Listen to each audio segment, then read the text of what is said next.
Shalom. Shalom. Saudara kekasih, tidak ada kebetulan dalam Tuhan. Kita biasa di Amerika lagi. Dulu saya ada kebetulan karate di Santa Clara waktu saya ranking 4-nya. Yang kedua di 2004 saya ada Olympia 3 minggu waktu itu 6 kota, dan sekarang ini yang ketiga saudara. Memang betul dulu saya pendekar, sekarang pendekar. Amin. Dulu tumpang kaki saudara, dan sekarang tumpang tangan. Jadi apa sekaronya yang mungkin. Nah saudara, saya satu sosok yang sebenarnya sangat susah bertobat karena punya 8 bersaudara, 4 laki-laki, 3 perempuan, 5 laki-laki, 3 perempuan. Saya bungsu. Tapi dari kelas 3 sejak saya kurang berbicara dan saya dihajar tiap hari saudara. Kalau saya ngomong sama mama, saya akan dibunuh. Waktu itu saya diinjak leher saya di sungai, udah mau mati. Ada yang lihat, hanya saya selamat dan dibawa pergi ke penampungan oleh seorang abang saya polisi. Tinggi gede, hitam, putih, tanya jempol semua. Tiap hari dipukul. Begitu selesai mandi pindah ke Medan, abang satu lagi tukang pukul juga saudara. Gue langsung datang ke Kamen Jahe, apa meninggal, dan saya bawa ke Jogja. Abang saya lulusan dokter di Jogja Gama, halus sekali saudara, luar biasa. Tapi jahatnya juga sedunia paling canggih. Jadi saya mikir nih, hidup ini itu dipukulin kan. Nah karena seperti itu kondisi saya, akhirnya saya dikeroyok karena kakak saya mau diganggu sama 3 bulan angkatan laut. Nah, akhirnya saya lihat orang latihan saudara di Koja itu, dan wah, walau es pecah, batu pecah. Kalau saya latihan di sini 100 orang keroyok, saya hancur semua. Dan masuklah dendam di sini saudara. Latihan 6 jam satu hari, 2 jam pagi, 2 jam siang, 2 jam sore. Dan tiba-tiba tahun 72, 1000 karateka dipilih 5 orang. Saya termasuk ikut kejuaraan dunia di Tokyo tahun 72. PON pertama kali 73 dibikin saudara. Sebelumnya belum ada PON ke-8, PON 7 belum ada karate. Saya masuk jadi tim DKI dan saya berebut juara dan perorangan juga juara.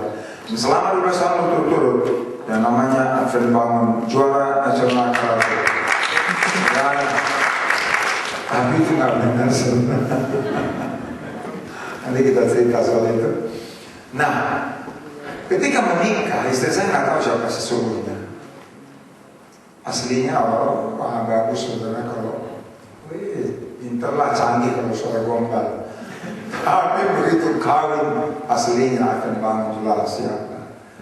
Teriakan saya membuat orang Jepang gak ada yang berani muji saya. Ambil dan 3 di Jepang bilang, no, mata kok crazy-nya. Saudara, kalau orang Jawa berantem, itu bagus. Orang Batak lain. Kalau Jawa berantem, cuma tuh ini kamu itu biar tuh. Kalau yang kita berantem, J. Kalau Batak nanti, pergi kau. Istrinya bilang, ada tamu itu, biar kamu gak ada urusan. Tamunya bilang, ya ada tamu ini. Tamu kau diam gak ya? Kau tamu ya? Dan itulah yang terjadi sama saya saudara. Karena apa? Belum bertobat. Nah, istri saya merasa beban buat saya berdoa saudara setahun. Menangis, meratap, melolong, berpuasa. Dan bahasa doanya cuma 4. Suamiku menjadi imamat yang merajani, tinggalkan film, tinggalkan karate, tinggalkan dangdut. Karena saya penyanyi dangdut saudara. Oh iya, 3 rekaman kusut semua. Nggak ada yang laku. Mukanya rock, lagunya dangdut, nggak cocok saudara. Tapi saya keliling Indonesia 2 lagu dapat 10 juta, 200 juta. Kaya saya dari dangdut saudara. Tapi saya tetap dengan iman. Suamiku imamat yang rajani, tinggalkan film, tinggalkan karate, tinggalkan dangdut. Satu kali dia saya berdoa saudara, tobatkan suamiku. Tobat ngomong tobat tau. Tapi dia saudara, satu hari ketika dia saya antar ke baptisan, saya tuh marah sekali. Di situ saya dengar ada 2 ayat yang menggugah saya dan saya menangis. 1 Petrus 1:16, kuduslah kamu karena aku kudus. Saya kena hajar saudara. Kemudian Ibrani 12 ayat 14, berusahalah berdamai dengan semua orang dan kejarlah kekudusan, karena tanpa kekudusan tidak seorang pun akan melihat Tuhan. Dua ayah itu membuat saya menangis. Dan saya pergi ke volunteer, saudara. Ketahuan nanti juara karate nangis di belakang saya. Saya gak kudus Tuhan. Seminggu kemudian saya dilakukan pelepasan. Ada di Tosman. Tapi kalau mau jujur, saudara, ada dua peristiwa yang membuat saya ajaib. Waktu itu walaupun saya sudah terima Yesus, saya masih datang ke Pos Gelap. Seorang dukun besar di Kepaduli, namanya Saul. Kalau dia lagi kemasukan roh, namanya Ayam Saul.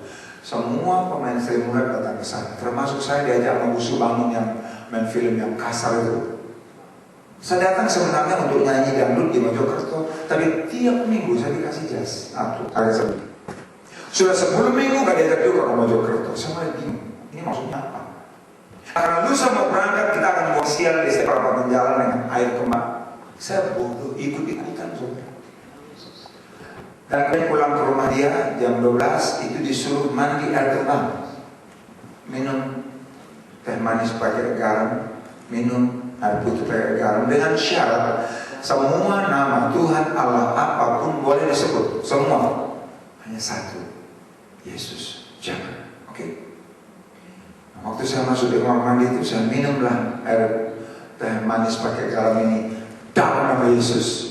Minum lagi air putih pakai garam dalam nama Yesus. Aku mandi dalam nama Yesus, dalam nama Yesus, dalam nama Yesus. Saudara, begitu saya keluar dia marah. Pak kan sudah bilang Tuhan Allah apapun boleh sebut, tapi jangan nama Yesus. Loh, kok Bapak tahu? Gemetar saya. Bapak gemetar.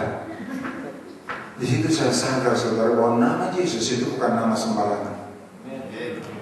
Tapi lihat, saya pulang ke rumah, istri saya nunggu di gerbang jam 4 pagi, langsung nanya, Papa, jam 1 ngapain? Enggak, hanya coba bohong saudara.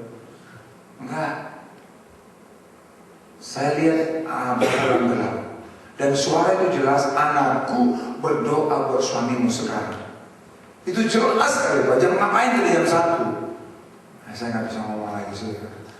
Saya mandi air kembang, saya minum teh manis pakai garam dan air putih pakai garam. Cuma saya kata Yesus, aduh Papa, jangan gitu dong, diulang. Hanya itu semua jas saya bakar, meletup-letup saudara. Ternyata kain itu seluruh Jakarta nggak ada. Saya potong cari bahan itu, teman saya nggak ada. Itu kain buatan setan saudara. Dan seluruh baju itu ternyata di dalamnya ada mantra-mantra. Kalau saudara pulang ke Indonesia, nonton Sri Mulat, kalau bajunya jasnya hijau, kuning, merah, itu semua dari sana. Kalau datang saudara ke dukun itu, kalau dia sudah kemasukan eyang itu datang tuh kayak orang Jawa yang ketemu raja berisu-isu. Orang Batak kan susah saudara. Orang Batak mana bisa? Bodoh. Punten.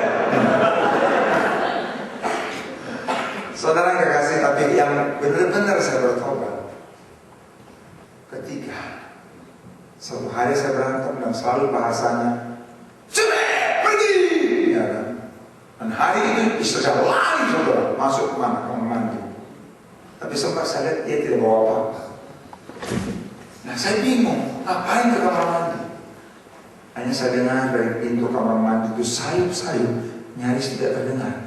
Dia berdoa. Nggak lama kemudian dia menyembah. Nggak lama kemudian dia nyanyi. Ku menang bersama Yesus Tuhan bangkit, serukan nama Yesus. Ajaib ini. Tapi hati saya damai saudara. Kira-kira jam 6 itu masuk jam 5 sore, 6 lewat dia keluar. Wajahnya 2 Korintus 3:17. Sebab Tuhan adalah roh, dan di mana ada roh Allah, di situ ada kemerdekaan. Mukanya merdeka.